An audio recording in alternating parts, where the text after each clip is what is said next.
और संतों की कृपा से जीवन में कितना परिवर्तन आता है व्यास जी, इसका मैं आपको कोई प्रमाण नहीं दूंगा। मैं आपको कोई किसी और दूसरे की कहानी नहीं सुनाऊंगा, मैं तो अपनी कथा कहता हूं। व्यास जी बोले आप क्यों? बोले हां कि हम पुरातीत भवे भवम मुने दास्यास्तु कस्याश्चन वेदवादिनाम। मैं पूर्व जन्मों में एक दासी का पुत्र था महाराज। मेरी मां अनपढ़, बड़ी अशिक्षित, बड़ी सीधी सादी, लेकिन परिस्थिति यह बन गई महात्मा जी, व्यास जी, कि मेरा जन्म हुआ, मेरे पिताजी मर गए। अब लो, एक तो अनपढ़ माता, उसका में इकलौता बेटा, इधर बेटे के जन्म की खुशी, उधर पति के मरने का दुख। मेरी मां क्या करती? मुझे पाला, उसको लगा कि समाज में बड़ी विकृति है, पता नहीं लोगों का कैसा भाव रहे। मैं जब 6-7 महीने का हुआ होऊंगा, थोड़ा बड़ा हो रहा था, मुझे गोद में लेकर मेरी मां ऋषियों की चरण में चली गई। ये सभी ऋषि सदगृहस्थ ऋषि थे, बड़े वेदवादी ऋषि। दस्यासु कश्याश्चन वेदवादी नाम। उन वेदवादी ऋषियों के आश्रम पर मेरी मां मुझे गोद में लेकर के गई। ऋषियों ने पूछा, कहो बेटा। बोले बाबा, पति रहे नहीं, नन्हा सा बालक है, समाज से डर लगता है, बस आप जो सेवा बताएंगे मैं सेवा करती रहूंगी, मुझे तो 2 वक्त का प्रसाद चाहिए। संतों की आंखों में आंसू आ गए। बेटी अंदर जाओ, हमारी धर्मपत्नी है, हमारे बाल गोपाल हैं। अब उन ऋषि पत्नियों से तुम पूछ लो, जो सेवा तुम्हें मिले वो सेवा करके तुम सानंद आश्रम में रह सकती हो बेटी। क्योंकि आश्रम का मतलब क्या है?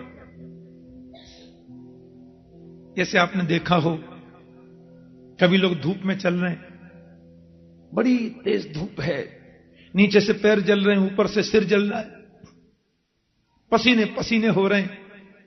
आपको दिखाई दिया दूर कोई बहुत बड़ा बटवृक्ष है, उसकी बड़ी दूर दूर तक छाया है, उसके नीचे आप जैसे पहुंचे और पहुंचते ही आपने कहा आहा, श्रम गया, परिश्रम गया।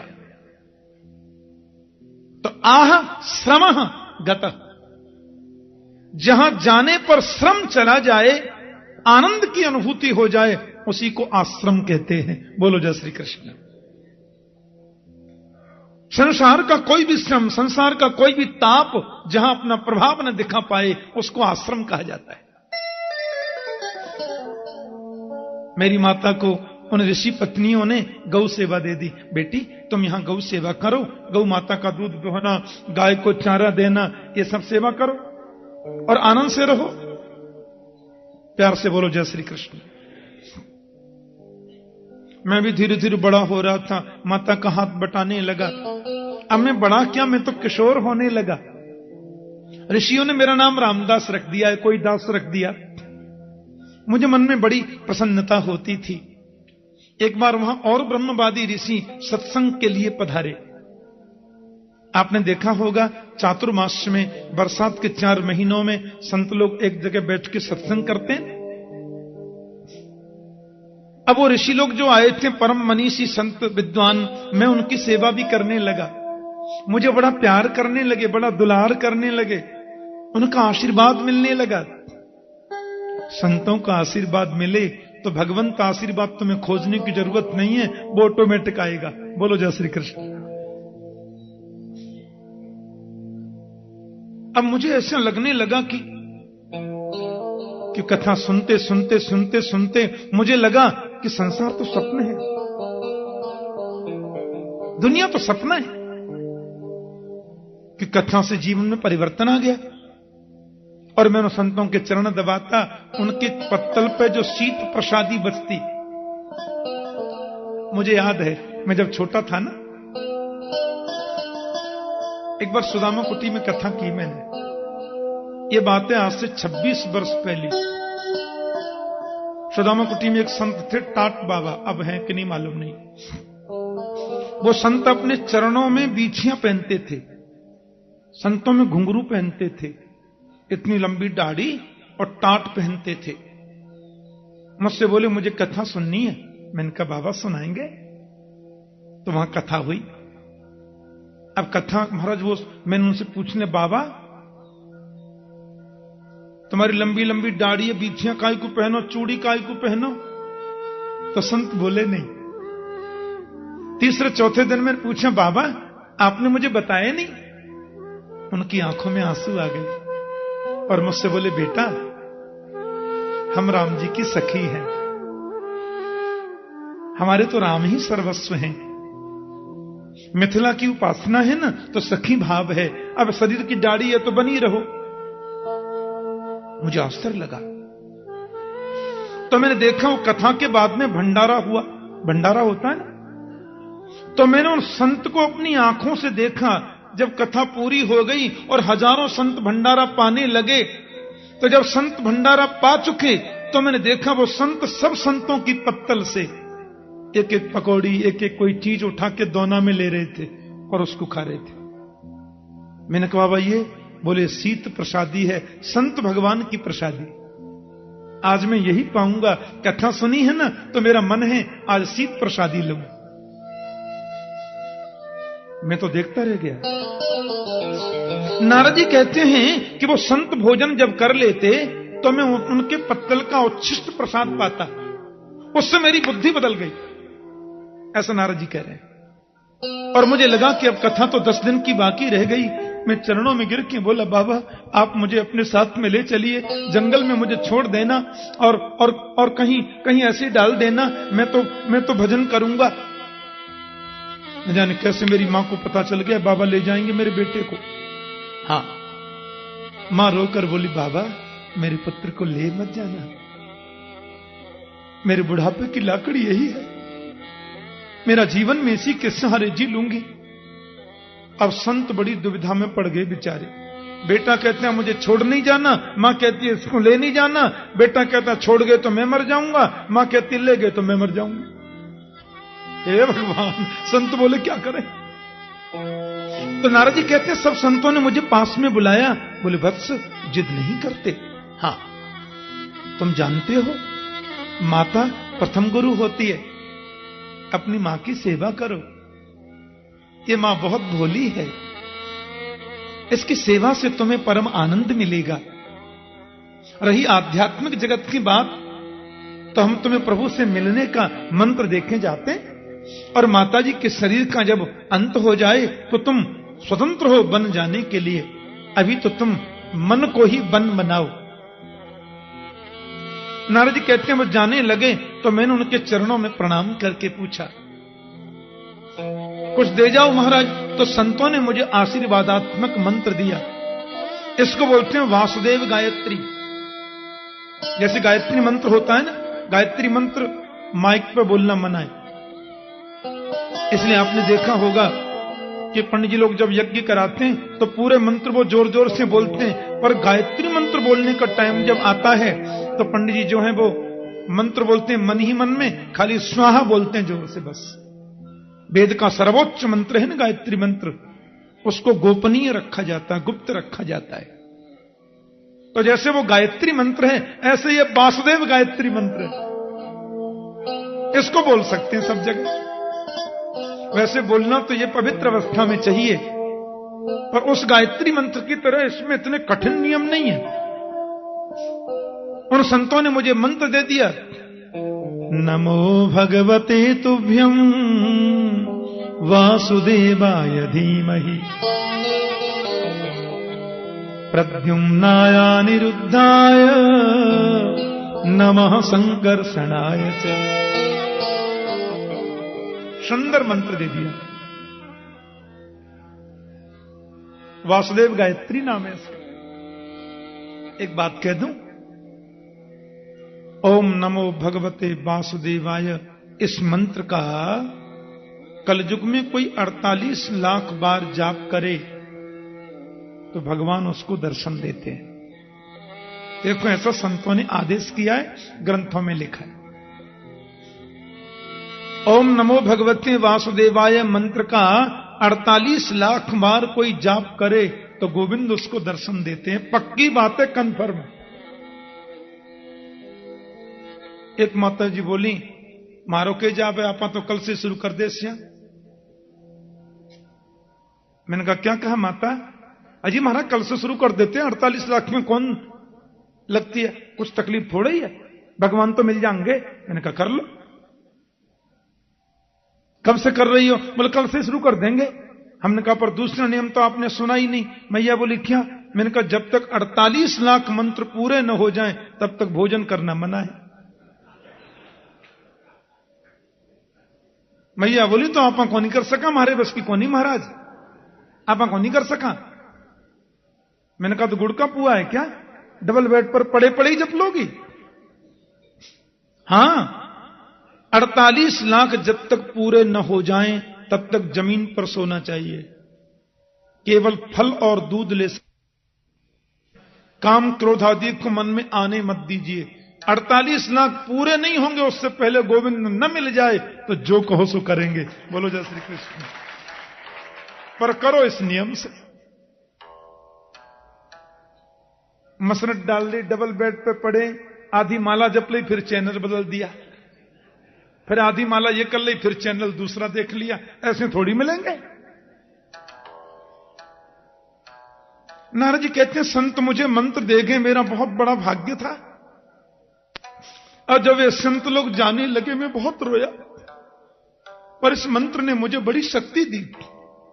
जपा सिद्धिर जपा सिद्धि, जपात सिद्धिर न संशय। मंत्र का जितना जाप करोगे ना, मंत्र तुम्हें अंदर की ताकत देगा। हां, मानसिक शक्ति, आध्यात्मिक शक्ति, आत्मिक शक्ति मंत्र देता है। नारद जी कहते हैं लेकिन मेरी मां, हे भगवान एक मिनट मुझे छोड़े नहीं। अरे रामदास कहां है? अरे मेरा पुत्र किधर है? अरे बैठने जाना नहीं। उसको लगता कहीं मैं भाग न जाऊं, क्योंकि मुझे बैराग्य चढ़ रहा था। व्यास जी एक दिन तो माला जपते जपते मैंने सोच लिया माता जी अब पधार जाएं तो ही ठीक है।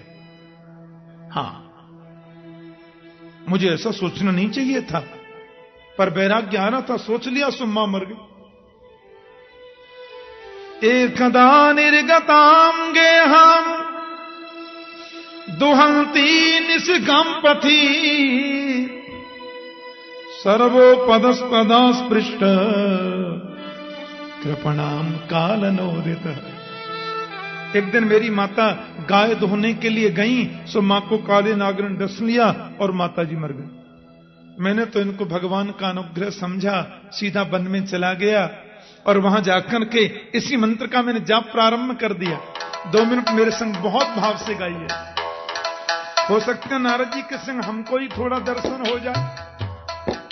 माता की गोद में बैठे, क्या पता मां कृपा कर दे।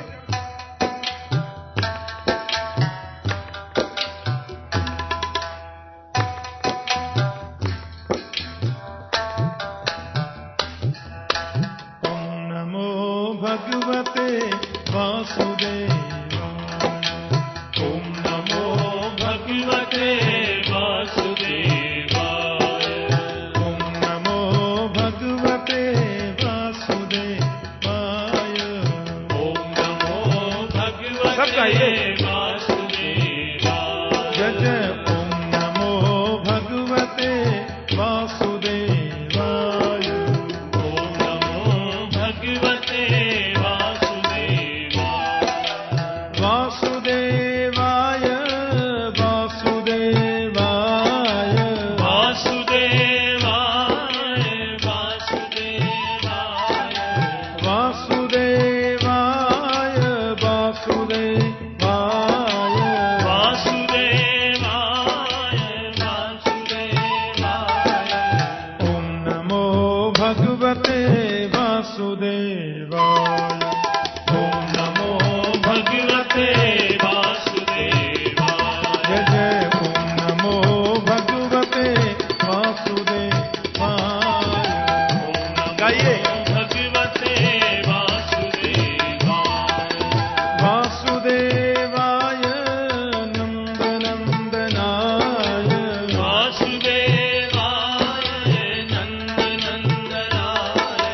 वासुदेवाय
भगवान प्रकट हो गए, अंतर्धान भी हो गए, मैं रोया।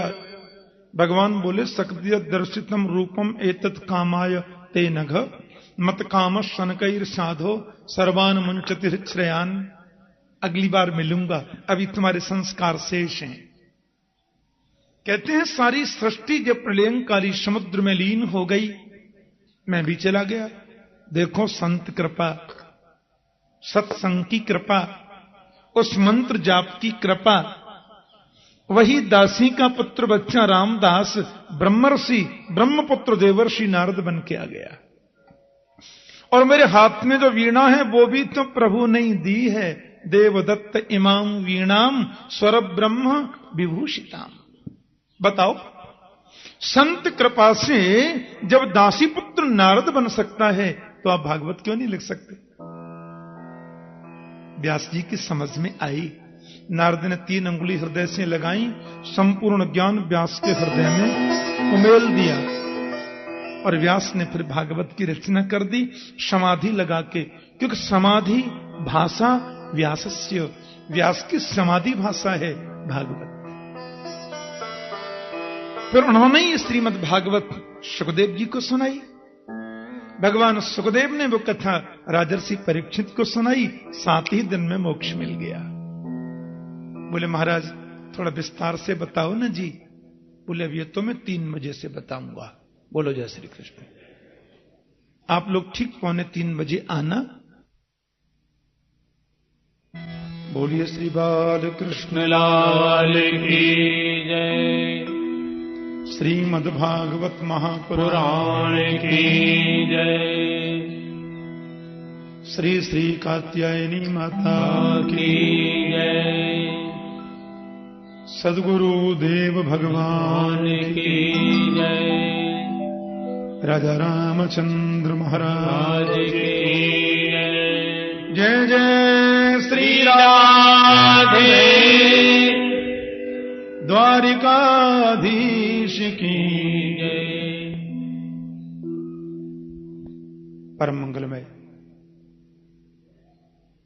परात्पर अखिलेश्वर अकारण करुणा वरुणालय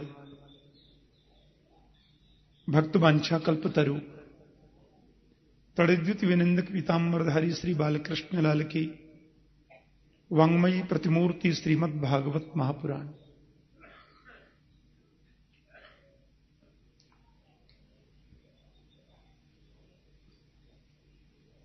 माता कात्यायनी के चरणों में बैठकर संतों की पवित्र सन्निधि में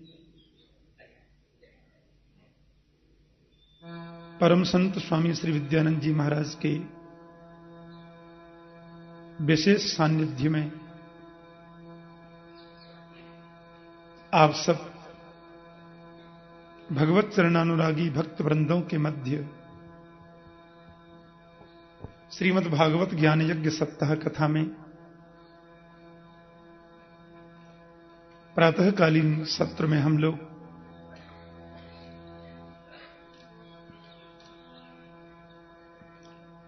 व्यास चरित्र श्रवण कर रहे थे।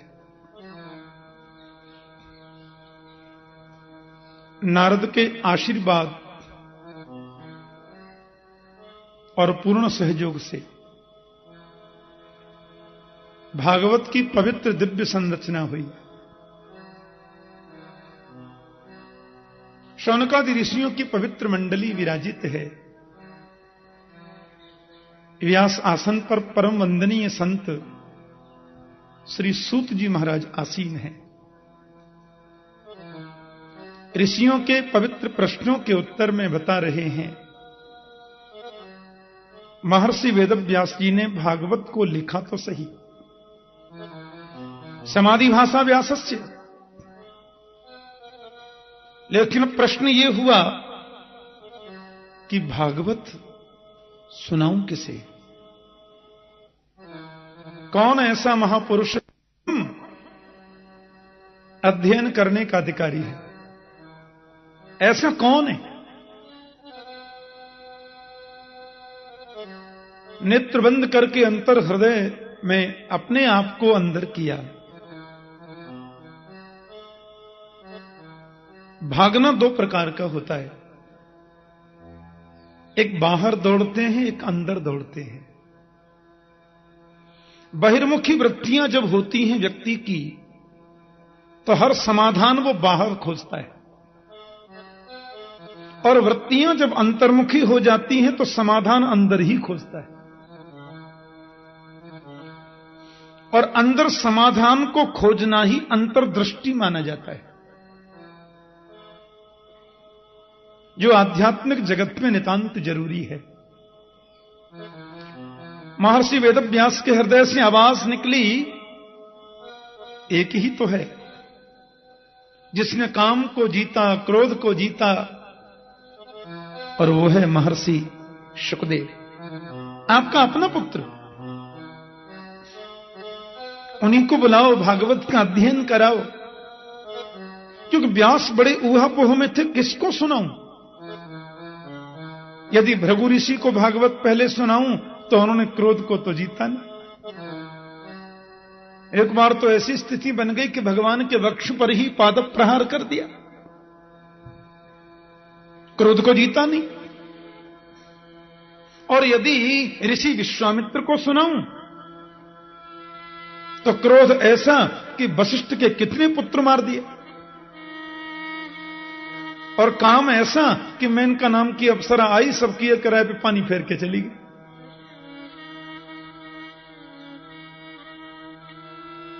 और सुखदेव को यदि बुलाया जाए, ठीक है उसने काम क्रोध को जीता है, पर वो तो निर्गुण ब्रह्म की समाधि में, ब्रह्म की समाधि में बैठा है, निर्विकार हो गया है मन। अब क्या करूं? तो व्यास के अंतर हृदय से पुनः आवाज आई, 4 अंगुल की कौपीन भी जिसने नहीं पहनी, इतना बड़ा त्याग जिसके जीवन में है, उस सुखदेव को भी आकृष्ट करने की सामर्थ्य किसी में है तो मेरी गोविंद लीला में है, गोविंद के चरित्र में है। अब ये तो समस्या बड़ी विचित्र है ना, सुखदेव को बुलाया जाए कैसे? एक तो संस्कृत स्वयं में बड़ी मीठी भाषा है, इससे मीठी दुनिया में कोई भाषा नहीं। और एक बार संस्कृत का चस्का जिसको लग जाए ना, उसको और कुछ अच्छा लगता नहीं। हाँ, और उसमें भी भागवत के मंत्र, बाप रे, अनूठे। कई बार तो मुझसे विदेशों में लोग कहते हैं, ठाकुर जी आप संस्कृत जब श्लोक गाते हैं ना, तो भले ही समझ में कम आता हो, लेकिन इच्छा होती है सुनते ही रहें। ये श्लोकों की महिमा है, भागवत के संस्कृत मंत्र हैं ही ऐसे। अब समस्या हो गई। महर्षि वेदव्यास ने अपने शिष्यों को बुलाया, नन्हे ब्रह्मचारियों को, और बोले जहां सुखदेव समाधि में हैं वहां तुम ये मंत्र गाना, शायद वो आ जाए। विश्वास इसलिए है कि कृष्ण चरित्र है, ये बड़े बड़ों को पछाड़ देता है। बोलो जय श्री कृष्ण। हाँ,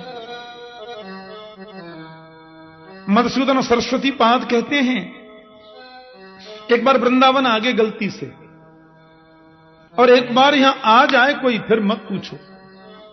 हाँ, फिर तो बार बार खींचता है।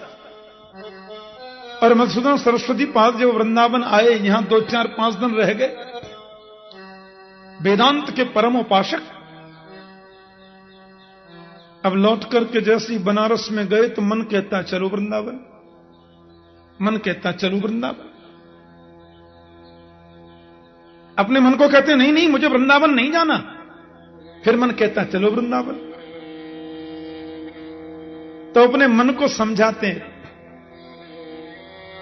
रेचेत कथयामि ते हितमिदं वृंदावने चारयन् वृंदम कोपि गवां नवाम्बुद निभो बंधुर्न कार्यस्त्वया सौंदर्यामृतमुद्गिरद्भिरमितः सम्मोह्य मंदस्मितैः रेशत्वाम तव वल्लभांश्च विषया ना सुक्षयम निश्चते। अरे मन वृंदावन जाने की बात मत करे, नहीं जाना। और ध्यान करने बैठे तो वही टेढ़ी टांग वाला दिखे। हे भगवान क्या करूं? मन कहता चलो वृंदावन, अपने मन से कहते हैं ठीक है तू कहता है तो वृंदावन चलूंगा, पर वहां जाकर एक बात का ध्यान रखना। मन कहता जो कहोगे सब मानूंगा। बोले वहां वो काली कमली वाला जो है ना नन्हा सा गोपाल, उससे बंधुता मत करना, मित्रता मत कर लेना। मन कहता है तुम चलो तो सही, उसकी ओर हम देखेंगे ही नहीं। तो फिर दूसरा मन कहता है अरे देखोगे कैसे नहीं, एक बार देख जो लिया है वही खींच रहा है। अब दिन रात मन को समझाएं, कहता है चलो। फिर आगे वृंदावन 2 दिन रह के फिर चले गए काशी। किसी संत ने पूछा क्या बात है, बड़े उदास लगते हो आजकल, तुम तो काशी में वास करते थे निष्ठा से। संतों में बड़े बड़े प्रामाणिक संत मधुसूदन सरस्वती पाद बोले अब मुझे लगता है काशी छोड़नी पड़ेगी। क्यों? बोले दिल में घुस गया टेढ़ी टांग वाला। कि वैराग्य भी थी पथिकैरुपास्य, अपने मन की बात कह रहे हैं कि वैराग्य भी थी पथिकैरुपास्य, स्वराज्य सिंहासन लब्ध दीक्षा, पर सठेन केनापि वयम हठेन दासी कृता गोप बधू बिटेन। मधुसूदन सरस्वती संत से रोते हुए बोले मैं तो वैराग्य बीथी पथिकई रूपास्य, वैराग्य की बीथियों के पथिकों का उपासक था। स्वराज्य सिंहासन लब्ध दीक्षा, अहम ब्रह्मास्मि तत्त्वमसि प्रज्ञानम ब्रह्म अयम आत्मा ब्रह्म, इसकी दीक्षा ले चुका था। पर क्या बताऊं, गलती से एक बार वृंदावन चला गया। अजी हुआ क्या, सठेन केनापि वयम हठेन, कैसा संबोधन किया गोपाल के लिए। उस गोप बधूटी के बालक ने, किसी सठ ने हठ पूर्वक मुझे ऐसा दास बना लिया कि अब मैं कहता हूं कृष्णात् परम किमपि तत्त्वम हम न जाने, उससे बड़ा भी कोई परम तत्व है जब मुझे नहीं मालूम। अब तो वही खींच रहा है।